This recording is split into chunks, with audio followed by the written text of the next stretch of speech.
কতজনের জন্য আপনার এখানে আপনি এখন খাবারের ব্যবস্থা করছেন? দুপুরবেলা প্রায় 900-র মতো 900 লোককে আমরা খাইয়েছি। রাত্রেবেলা প্রায় 1000 লোককে আমরা খাইয়েছি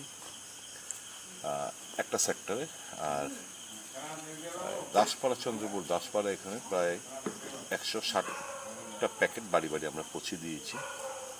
দুধ, বাচ্চাদের জন্য দুধ, পাউরুটি আজকে বিলি বন্টন হয়েছে বিভিন্ন জায়গায়, জেলা ক্ষতিগ্রস্ত যেখান থেকে আমরা খোঁজ নিচ্ছি, যেখানে মানুষের কাছে সঠিকভাবে মানে খাবার দাবার পৌঁছচ্ছে না, সেখানে আমরা পৌঁছে দেওয়ার চেষ্টা করছি।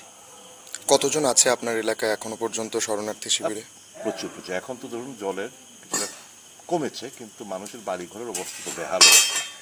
এই রিলিফ ক্যাম্পে থেকে বাড়িঘর কিছুটা পরিষ্কার করার চেষ্টা হচ্ছে। কাদা, মাটি, বিছানা, তোষক, পাটি সমস্ত একাকার হয়ে গেছে।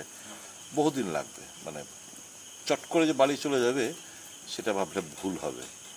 সেটা উপলব্ধি করেই ধরুন খাবারের জল একটা বিশাল বড় একটা প্রবলেম।